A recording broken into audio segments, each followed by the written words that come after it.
Welcome to Haripriya home remedies. இன்றைக்கி நம்ம Haripriya home ரெமடிஸில் என்ன வீடியோ பார்க்க போகிறோன்னா, குழந்தைகளோட கலரை அதாவது நிறம் எப்படி இம்ப்ரூவ் பண்ணுறது அப்படிங்கிறத பற்றி தான் பார்க்க போகிறோம்.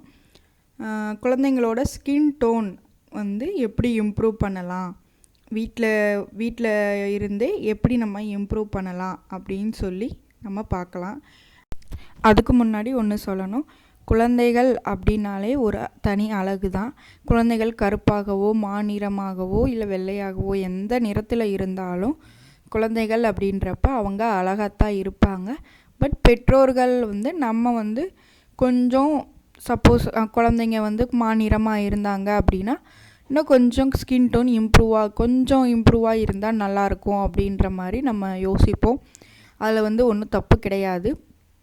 நம்ம வீட்டிலையே குளியல் பொடி செஞ்சு அதன் யூஸ் பண்ணி குழந்தைகளை குளிக்க வைக்கிறது மூலியமாக நம்ம குழந்தைங்களோட ஸ்கின் டோனை நல்லாவே இம்ப்ரூவ் பண்ணலாம். வாங்க அந்த குளியல் பொடி எப்படி செய்யலான்னு பார்க்கலாம். வாங்க வீடியோக்குள்ளே போவோம். ஃபஸ்ட்டு இந்த குளியல் பொடிக்கு தேவையான முக்கியமான பொருள் என்னன்னு பார்த்தீங்கன்னா, இந்த பச்சைப்பயிறுன்னு சொல்லுவாங்க. பாசிப்பயிரை உடைக்கிறதுக்கு முன்னாடி உள்ளது. உடைச்ச பயிரை யூஸ் பண்ணக்கூடாது. இந்த மாதிரி க்ரீன் கலரில் கிடைக்கிற க்ரீன் கிராம் அப்படிங்கிற பருப்பு தான் யூஸ் பண்ணணும். இது குழந்தைங்களோட ஸ்கின் டோனை நல்லாவே இம்ப்ரூவ் பண்ணும். இதை வெயில் படாமல் கொஞ்சம் நிழல் காய்ச்சலாக நம்ம காய வச்சு எடுத்துக்கலாம்.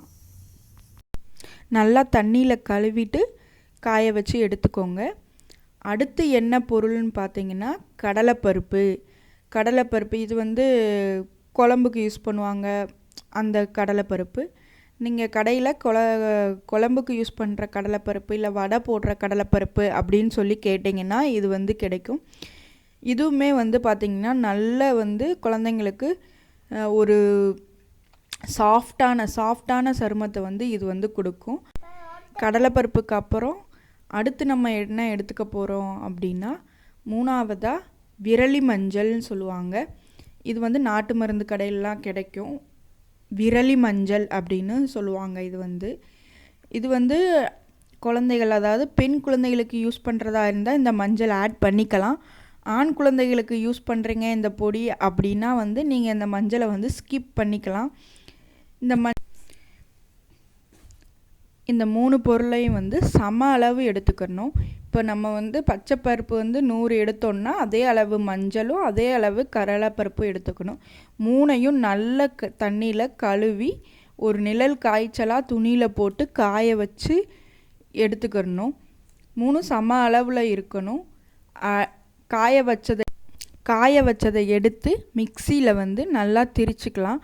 நல்லா பவுடராக நீங்கள் மிக்சியில் அரைச்சிட்டு நல்ல ஒரு பைன் சல்லடை வச்சு அதை நல்லா சலித்து சாஃப்டாக எடுத்துக்கணும்.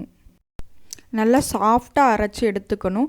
ஏன்னா கொரகொரப்பாக இருந்தது அப்படின்னா அது குழந்தைங்களோட ஸ்கின்னை டேமேஜ் பண்ணிடும். பிறந்த குழந்தையிலேருந்தே இந்த பொடி நம்ம யூஸ் பண்ணிக்கலாம். அதனால நீங்கள் ரொம்ப நல்ல சாஃப்டாக இருக்கிற மாதிரி அரைச்சி சாஃப்டாக எடுத்துக்கணும். கொஞ்சம் பெரிய குழந்தைங்களுக்கு யூஸ் பண்ணுறீங்க அப்படின்னா நீங்கள் கொஞ்சம் லைட்டாக குறகுறப்பாக இருந்தால் பிரச்சனை இல்லை. ஆனால் பிறந்த குழந்தைக்கு யூஸ் பண்ணுறதா இருந்தால் நல்லா சாஃப்டாக அரைச்சிக்கணும். குளிக்கும்போது நாங்கள் மஞ்சள் பொடிக்கு பதிலாக இதை யூஸ் பண்ணி குளிக்க வைக்கலாம் குழந்தைகளை. கொஞ்சம் பெரிய குழந்தை அதாவது 6 மாதத்துக்கு மேலே அப்படின்னா நீங்கள் குளிக்கிறதுக்கு முன்னாடி குழந்தைங்கள் மேலே இதை அப்ளை பண்ணி ஒரு 5 மினிட்ஸ் அவங்க வாயில் வைக்காதமாக பார்த்துக்கணும். கொஞ்சம் ஒரு 5 மினிட்ஸ் விட்டுட்டு அதுக்கப்புறம் நம்ம குளிக்க வைக்கலாம். நல்ல ஸ்கின் டோன் இம்ப்ரூவ் ஆகும். யூஸ் பண்ண கொஞ்ச நாள்லேயே பார்த்திங்கன்னா நல்ல ஒரு டிஃப்ரென்ஸ் தெரியும் உங்களுக்கு. இந்த பொடி யூஸ் பண்ணிங்கன்னா குழந்தைங்களோட ஸ்கின் டோனில் நல்லாவே சேஞ்சஸ் தெரியும். நீங்கள் கண்டினியூஸாக யூஸ் பண்ணும்போது நல்ல டிஃப்ரெண்ட் இருக்கும். கண்டிப்பாக இந்த பொடியை ட்ரை பண்ணி பாருங்கள். உங்கள் குழந்தைங்களோட ஸ்கின் டோனை இம்ப்ரூவ் பண்ணுங்கள்.